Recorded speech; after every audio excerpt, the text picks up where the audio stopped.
Olá, tudo bem? Aqui é o Éder Carneiro, seja muito bem-vindo a mais uma mini aula e nessa aula a gente vai responder a seguinte pergunta: como saber se eu cobro um preço justo pelo meu serviço odontológico?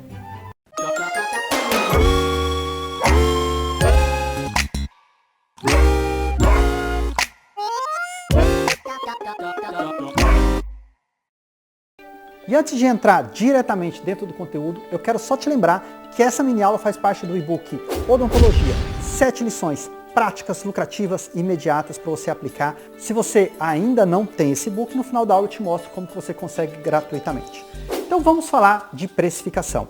Bom, você já deve ter percebido que CRO, ABO, entidade, sindicato, todo mundo tem uma tabela de preço. E aí ela chega para você que é dentista e fala, nossa, olha, segue a tabela.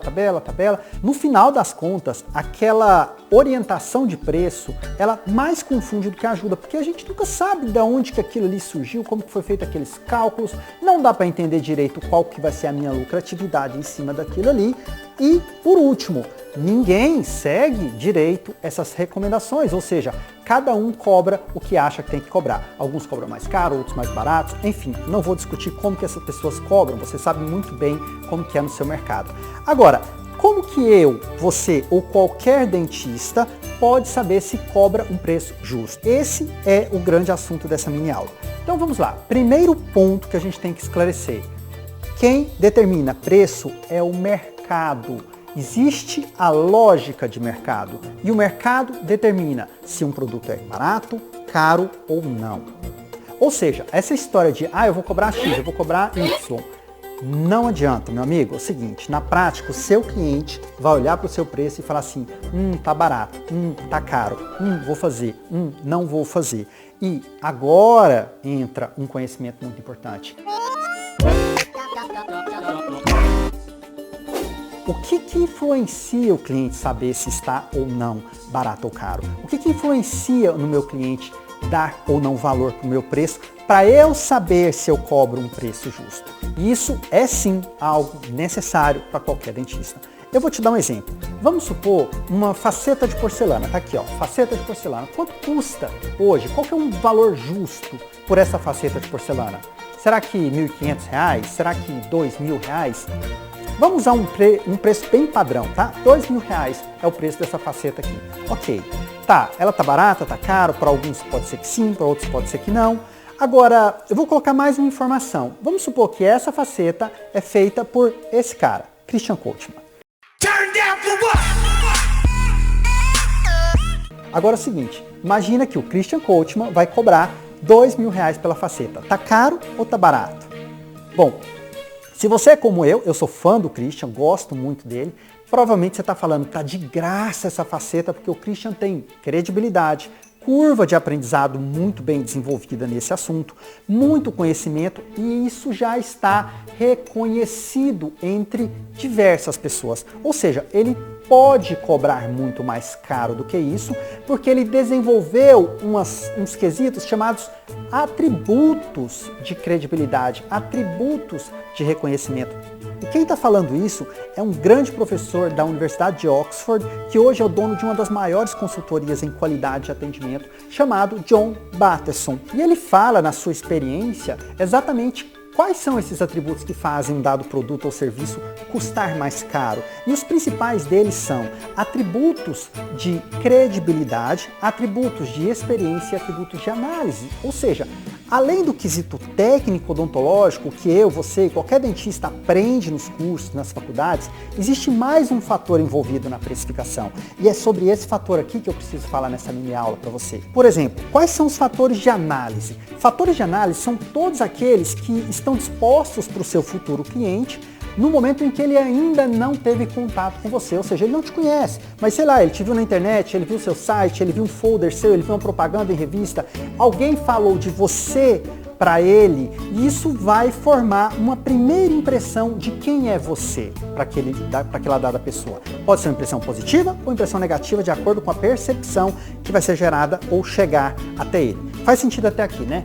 Segundo atributo é o atributo de experiência. A experiência já é quando essa pessoa entrou em contato com você, ou seja, ela te conhece, ela consultou com você ou ela já tratou com você, e aí ela já consegue perceber se o seu jeito é mais delicado, se você é mais bruto, ou se você é uma pessoa mais acolhedora, simpática.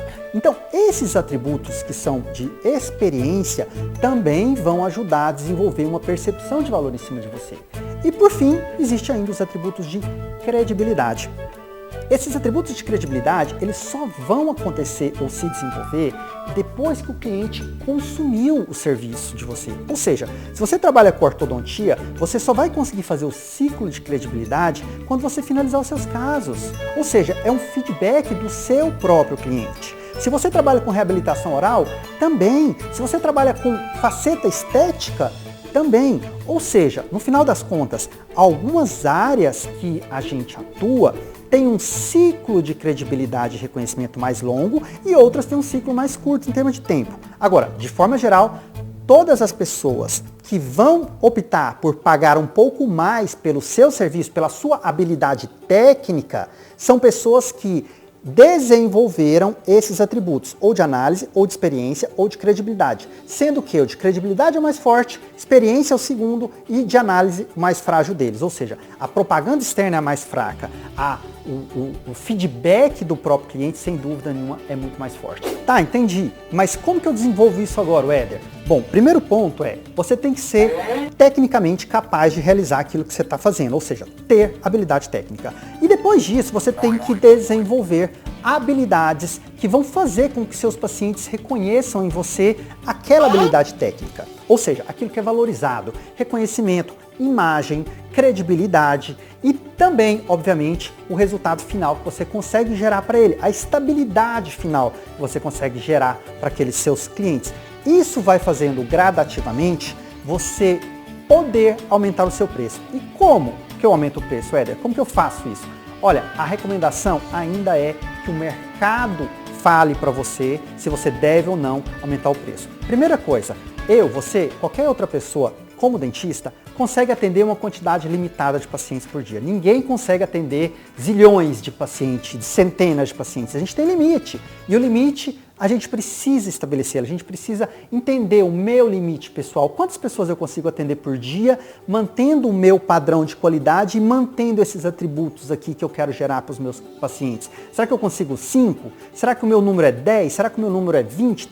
Depende da área que eu trabalho, depende do meu grau de evolução, do tanto que eu sou ágil. Faz sentido isso? Ok. Quando eu consigo encher a minha agenda, mantendo a minha qualidade e mantendo os meus atributos de análise, experiência e credibilidade, é o momento em que eu posso subir o meu preço.